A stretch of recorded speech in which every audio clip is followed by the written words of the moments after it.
أعوذ بالله من الشيطان الرجيم بسم الله الرحمن الرحيم Assalamu alaikum dear students. I hope you all will be doing fine and having great time with your families.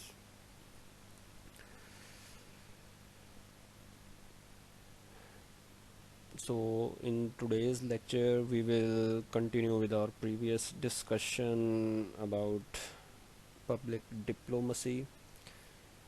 In the last lecture we discussed about the conceptualization of the term public diplomacy, and we came up with various definitions of public diplomacy given by the renowned scholars from around the globe. So in today's discussion we would try to demarcate or differentiate between the traditional public diplomacy and the 21st century public diplomacy. And further, we would also try to investigate the differences between the old and new public diplomacy in terms of their dominant characteristics. And if we would have some space, like if we would have some further time, then we would try to cover the goals and stages of public diplomacy as well. So first of all, I would try to make a comprehensive speech about the various dimensions or about the various factors or elements that are focused for the demarcation between traditional public diplomacy and the 21st century public diplomacy. And then in the later part of our discussion we would try to focus on each and every single factor to differentiate between traditional public diplomacy and the 21st century public diplomacy one by one.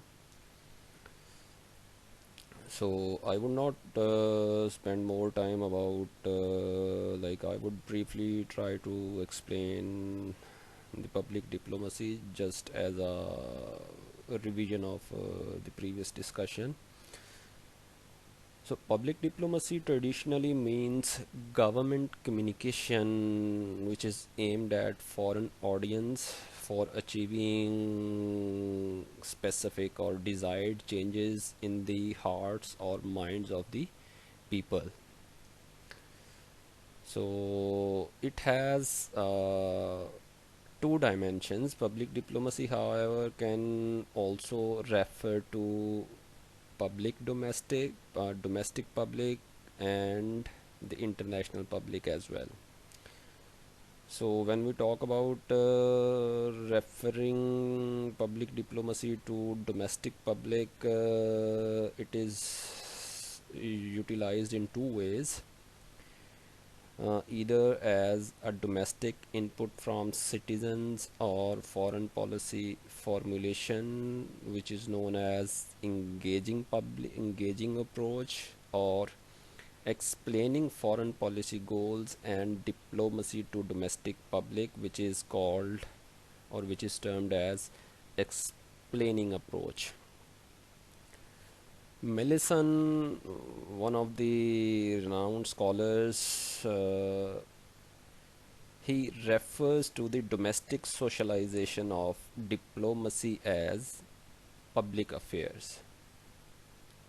Similarly to the US approach, where public affairs involve the functions of American officials who explain and defend American foreign policy to the American public through American press.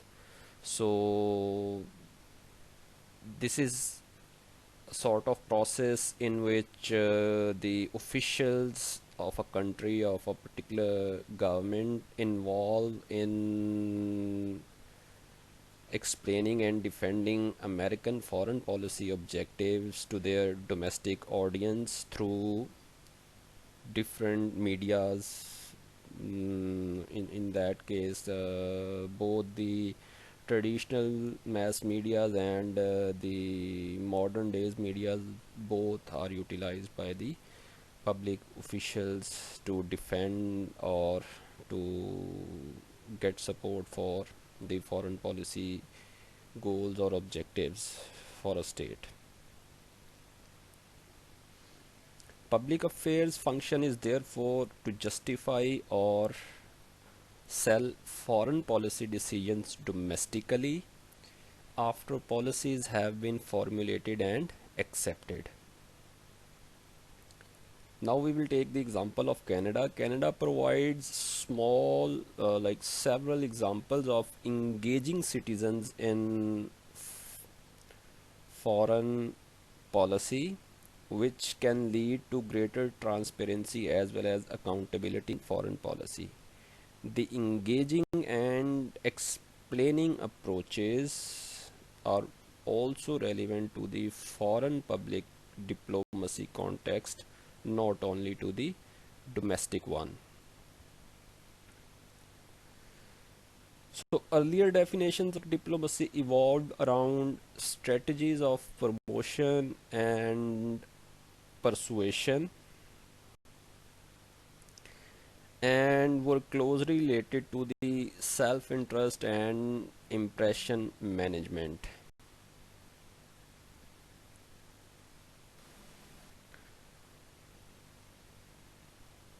Public diplomacy was defined as direct communication with foreign peoples with the aim of offering their thinking and ultimately that of their governments. So that is the second aspect of explaining approach.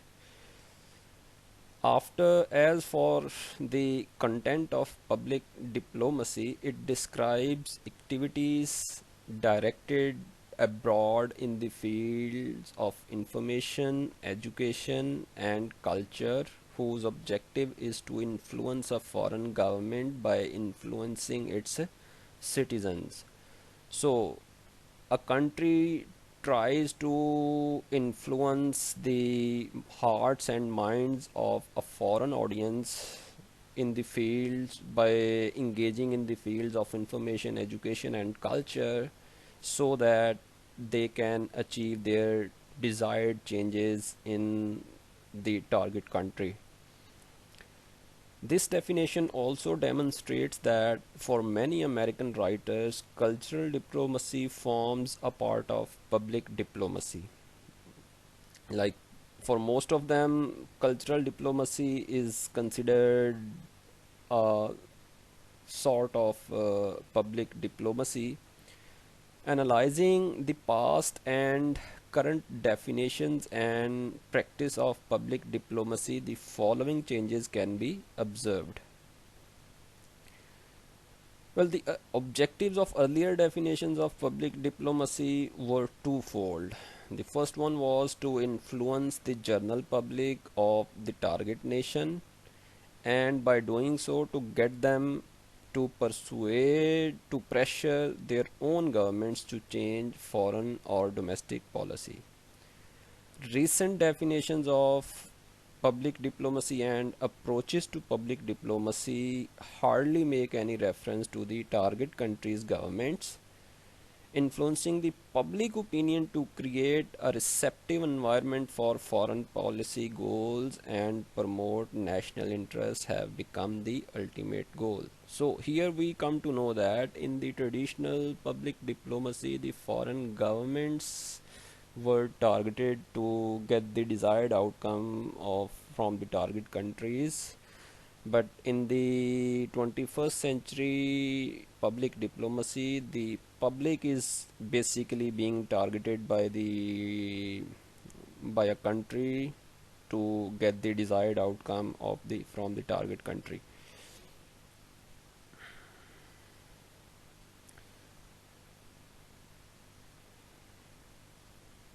Traditionally, public diplomacy was closely linked to conflicts and tensions between countries.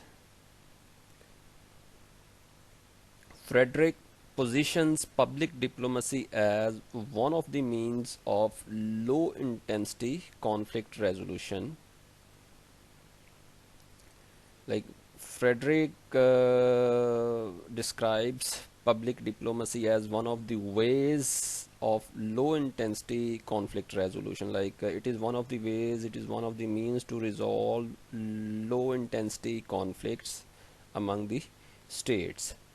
He developed a spectrum of communication to visualize the role of communication in global affairs.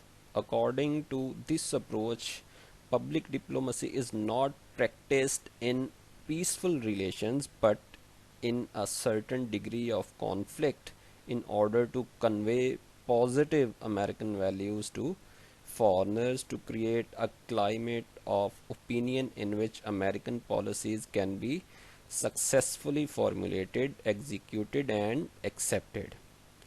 Despite the fact that this definition is unilateral, the model demonstrates the complexity of war and peace, the two common phenomena of the international politics. War and peace are not static concepts, rather, they are quite dynamic. Both have enormous variations in meanings. Beer, in his book, explores the usage and development of meaning of war and peace through their linguistic dimensions. He advocates the view that the configuration of war and peace fluctuate, and so does the language that is used to refer to them. International relations are a struggle not only for power but for meaning as well, without which power, whether soft, hard, or smart, may become meaningless. In the light of the aforementioned concepts, the following model can help conceptualize public diplomacy thoroughly. So now we will talk about the different aspects about which or around which we will try to demarcate the differences between the traditional public diplomacy and the 21st century public diplomacy. The first dimension is the condition in which the communication occurs.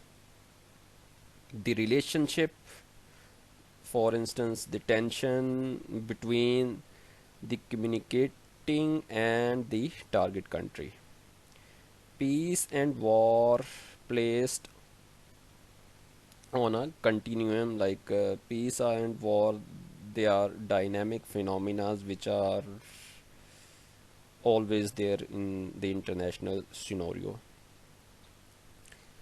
The second dimension involves the level of objectives of communication, from persuasion to relationship.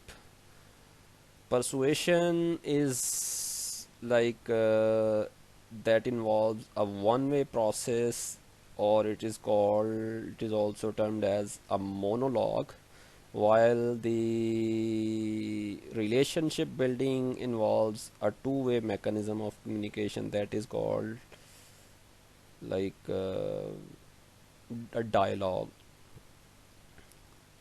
Several countries, as well as the European Union's emerging public diplomacy, can be characterized as symmetrical public diplomacy, which aims at creating mutual understanding and is based on dialogue.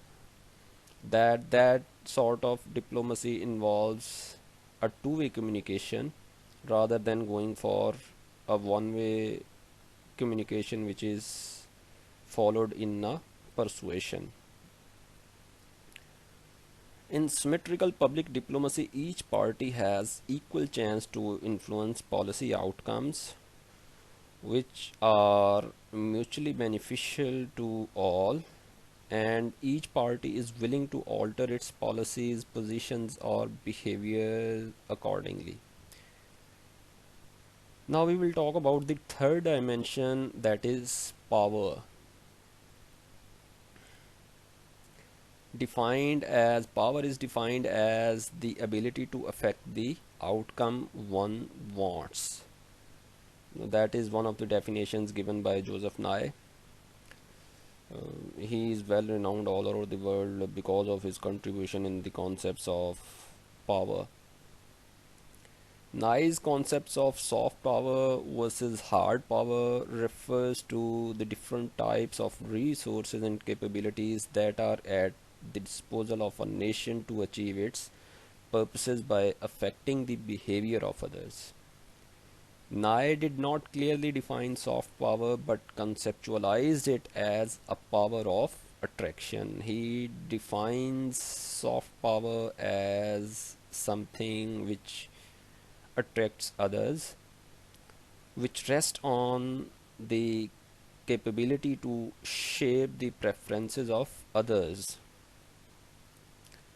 The concept of soft power has become central to many conceptualizations of public diplomacy, although the relationship between soft power and public diplomacy is vague and sometimes controversial. Batura tries to define public diplomacy as the promotion of soft power, while the Mallison refers public diplomacy as only one of the keys instrument of soft power. In Nye's original conceptualization, however, nation branding would be a more adequate term to cover the meaning of soft power, since both are about attraction.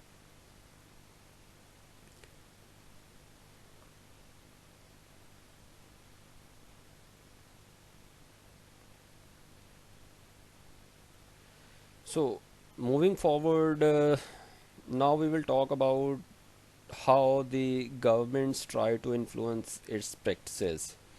The way public diplomacy is defined by governments may influence its practice. Contextualization of public diplomacy can be influenced by the history and culture of particular country, while nation branding is more uniform concept. In the UK, public diplomacy's aim, for instance, is to inform and engage individuals and organizations overseas in order to improve understanding of and influence for the United Kingdoms in a manner consistent with governmental medium and long term goals. German public diplomacy, for example, seeks to explain and discuss Germany's domestic and foreign policies in order to create support for those positions.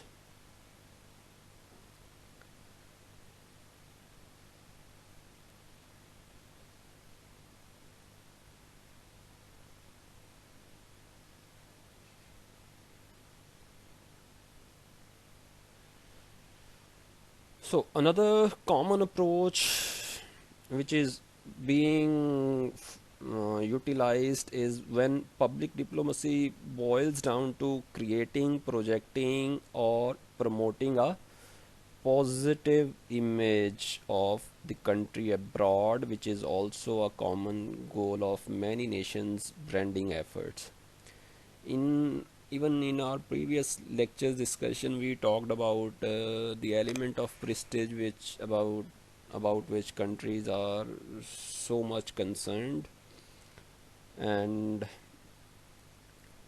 while nations branding can be easily translated into many languages, public diplomacy may cause some problems. Several countries' ministries of foreign affairs struggle to find an adequate version of the term in the local language, In some cases, simply the English term is used for, or the concept is translated as cultural diplomacy or promotion. So, concluding this whole discussion, analyzing definitions of public diplomacy in a historical context, a clear shift can be detected from achieving behavioral goals to attitudinal or cognitive goals, ranging from information provision to communication. Information provision is known as monologue, and the communication is referred to as a dialogue. Persuasion to relationship building, and managing publics to engaging with public. So these are the, when we look at the historical context of both public, traditional public diplomacy, and the 21st century diplomacy, we came to know about the following shifts which we have just discussed. So now we would try to talk about all these shifts one by one, from traditional public diplomacy to, which happened between traditional public diplomacy and 21st century public diplomacy concepts. So when we talk about the conditions, like in traditional diplomacy, they refers to conflicts and tensions between states. The traditional diplomacy usually takes place in the environment of conflict between states, and when there are some tensions among the states. And about when we talk about the 21st century public diplomacy, it is usually conducted in, like, all the times, whether it's peace or conflict, it is utilized in all the circumstances. When we talk about the goals, the traditional public diplomacy's goal is to achieve political change in a target country by changing behavior, while in the 21st century public diplomacy practices political and economic interest promotion to create incentive, receptive environment, and positive reputation of the country abroad. Like, this is one of the key goals which is being pursued in the 21st century public diplomacy practices. We already have discussed in our discussion today that strategy, when we talk about this, strategy is being employed by both traditional public diplomacy or the 21st century diplomacy. Persuasion is one of the strategies which is being employed in the traditional public diplomacy, and building relationship is the method which is opted by the propagators of 21st century public diplomacy. When we talk about the directions of communication, traditional public diplomacy involves one-way communication, that is called monologue, and the traditional 21st century public diplomacy involves two-way communication, that is called a dialogue. Research, which is one of the key aspects of almost every field of academics around the globe. About traditional public diplomacy, there is hardly any research. And if there is any, it is very limited. While public diplomacy based on scientific research, where feedback is also important, that is a lot of research is being conducted or focused on the 21st century public diplomacy because of its emerging significance in the modern world. Message, when we talk about the context of message which is being conveyed through both these public diplomacies. In traditional public diplomacy, it is in the context of ideologies, interest, and information, while in the modern or in the 21st century public diplomacy, it is always ideas, values, and collaboration which are being focused.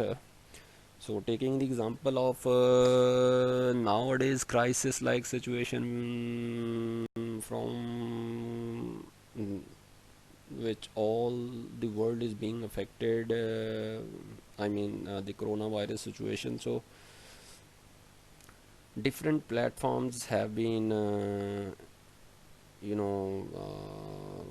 encouraged into, we can say, to have collaboration over and to have different ideas regarding managing and resolving that issue, or whether it is uh, to find a medication for this, or how to manage or how to contain this virus threat. So different platforms through which different ideas can be taken, and people from all around the globe, or and researchers and academics and specialist people from related fields, they are encouraged to come up with different ideas, and the collaboration efforts are encouraged. That is all that falls in the domain of the public diplomacy, the modern public diplomacy. When we talk about the target audience, we just mentioned about that few minutes before, that general public of the target nation in the traditional public diplomacy, general public is the overall target, and in the 21st century, public diplomacy is segmented and well defined publics plus domestic publics are focused to portray or to project a positive image of a country in the overseas countries or in the overseas public. When we talk about the channels employed for getting the desired outcome through influencing the public minds or hearts, the traditional mass medias are employed in the traditional public diplomacy, while in the 21st century public diplomacy, because of the innovations or because of the revolution in the field of politics, field of communication, so new media such as internet and the social medias, mobile phones, they are heavily emphasized. And when we talk about the budget which is specified for achieving particular goals of foreign policy by the governments, in traditional public diplomacy, the budgets are usually sponsored by the governments, while in the 21st century merit public diplomacy, both public and private enterprises collaborate for budget allocation to get the desired outcome of public or of foreign policy of a state.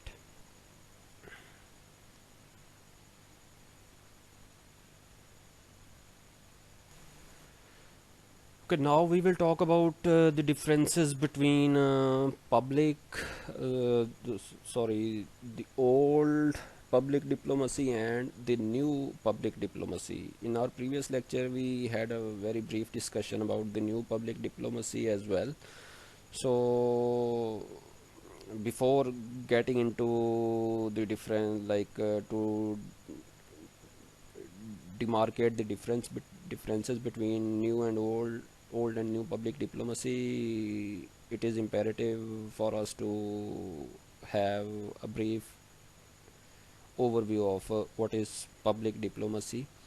So, public diplomacy is an international actor's attempt to manage the international environment through engagement with a foreign public. So that is a sort of definition over which all the jurists and all the analysts have a sort of consensus. As we mentioned earlier in our previous discussion, that still there is a lack of consensus over the definition of public diplomacy. So scholars now speak of new public diplomacy. The term is compatible within the definition given above. Um, but it also draws attention to key shifts in practice of public diplomacy. So we will talk about these elements which identify a shift from the old to new public diplomacy. The first one is the international actors are increasingly non-traditional and NGOs are especially prominent. So when we talk about the new public diplomacy, we came to know that we came to this realization that not only the states but the non-state actors are increasingly focused in the study of new public diplomacy.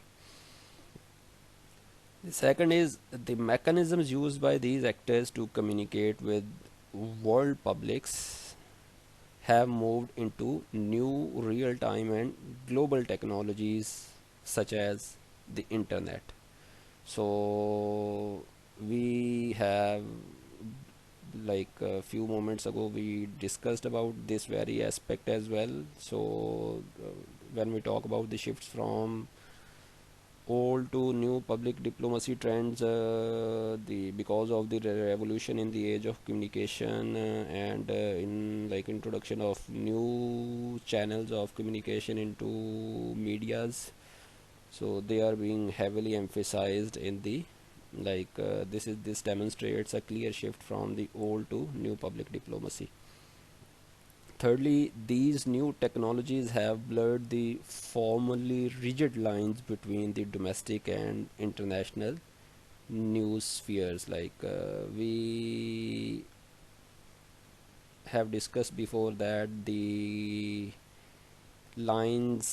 demarcation lines between which were quite rigid in the traditional or old public diplomacy, they have been blurred because of the inventions in because of the introduction of new technologies in the field of communication. The fourth one is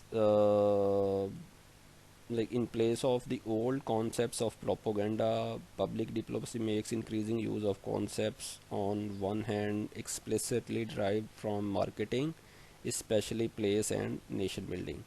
So in the traditional or in the old public diplomacy, the term propaganda was quite dominantly utilized all around the world, but in modern or new public diplomacy, other terminologies such as branding and soft power, they have been increasingly utilized as correlative terminologies of public diplomacy.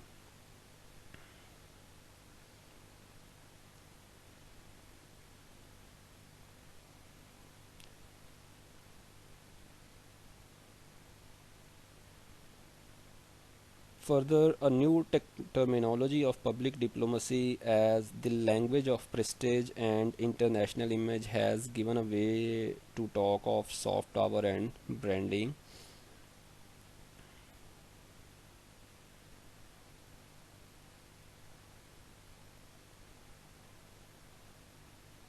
Moving forward, when we talk about the shift from public to from old to new public diplomacy, another dominant aspect is the shift from departure from the actor to people Cold War era communication, and the arrival of a new emphasis on people to people contact for mutual enlightenment, with the international actor playing the role of a facilitator. So, in the old diplomacy, that was characterized as an actor to people Cold War communication, and it has been shifted, it has been replaced with the new emphasis on people to people rather than from actor to people. It has been shifted from actor to people mechanism for mutual enlightenment, and the international actors, they always play the role of a facilitator in this very regard.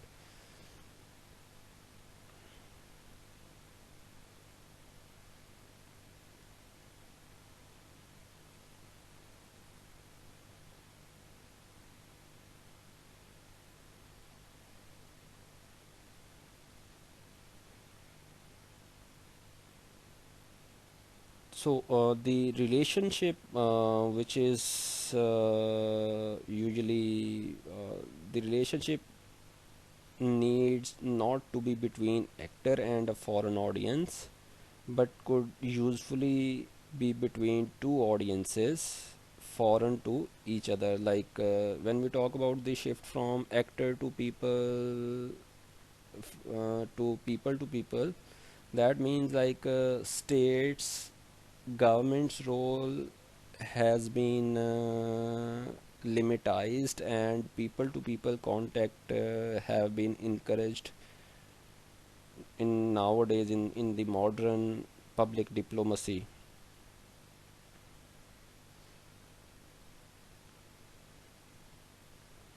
And above all, like the aim of managing the international environment remains consistent, like whether it is the old public diplomacy or the new public diplomacy.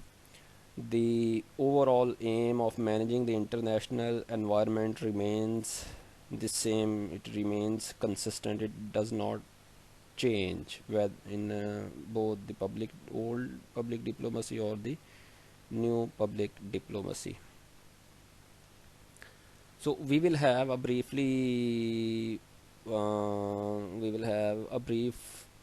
overlook at the differences which we just talked about now, and we will try to cover all these differences between old and new public diplomacy one by one in terms of their characteristics.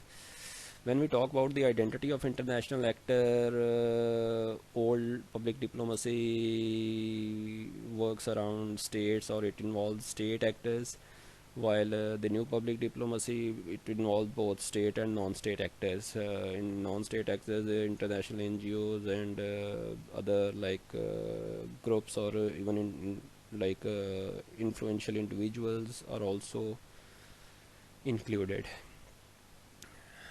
Talking about the technical environment, like shortwave radio, print, newspapers, to hardline telephone, because of the we can easily understand that because of the revolution in the age of communication, and because of the introduction of new means of communication such as internet and social medias, mobile phones, the there is a clear shift from the old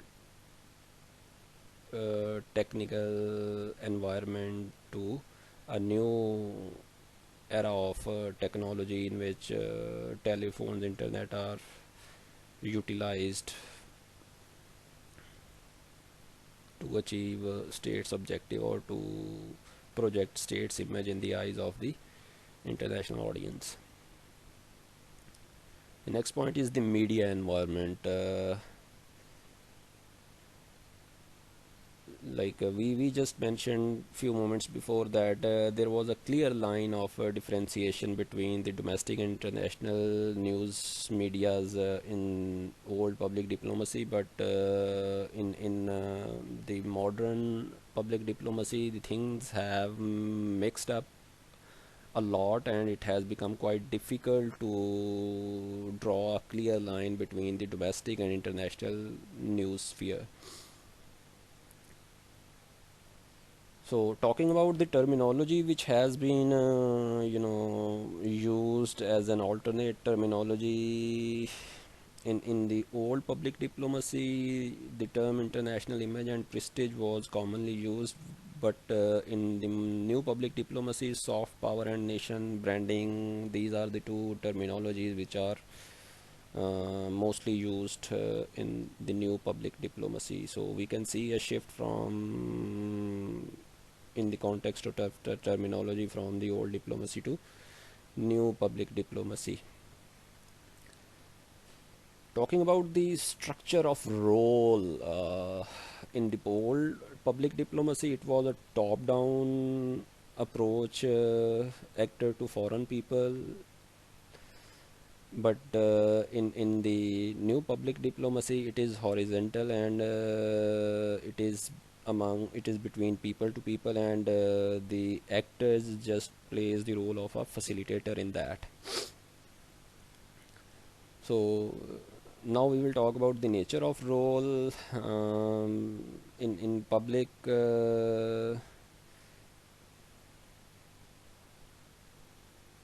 old public diplomacy. It was a targeted messaging, and in new public diplomacy it is relationship building. The nature of the role played by public diplomacy is to develop a strong relationship among the states of the world, rather than just to target the targeted countries to get the desired outcome. Now, talking about the overall aim of both the public, which is being pursued in both the old public diplomacy and the new public diplomacy, it is consistent, it is the same. Like, to manage the international environment remains the key objective of both the old public diplomacy and the new public diplomacy. So, after having this comprehensive discussion between the old and new public diplomacy, and between the traditional public diplomacy and the 21st century diplomacy, one unresolved issue of new public diplomacy is the relationship between the output of the new players and the interest of the states. That is one issue which still needs to be resolved, and this requires a lot of research to be taken on this very aspect of new public diplomacy. Some national governments have tended to look on NGOs and international organizations and corporations with active voices overseas as unpaid auxiliaries of their state public diplomacy effort. This misses the extent to which these newcomers are international actors in their own right, and their public diplomacy represents their attempt to manage the international environment through public outreach in their own interest rather than the interest of the state to which they have historically connected. So, when we talk about the inclusion of the non-state actors in the sphere of public diplomacy, so they do have their own vested interest behind engaging in the public diplomacy. So, their objective is not just to serve the interest of the state, but also to procure their own vested interest for their own organizations as well.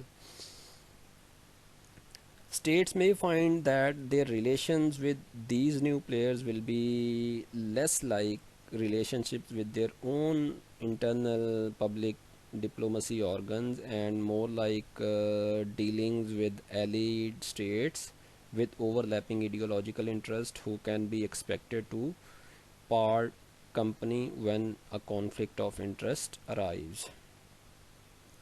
So this is one of the dimensions. This is one of the aspects where there is a conflict between the state and non-state actors when it comes to have collaboration over the public diplomacy to achieve public diplomacy objective or the foreign policy objectives by employing public diplomacy, and this needs to be resolved, and this aspect requires a lot of research to be made. So being a student of politics or being a student of diplomacy, it is highly advised that some of you might take this research gap to have research on, to conduct a thorough research on. That will be a great contribution in the field of public diplomacy.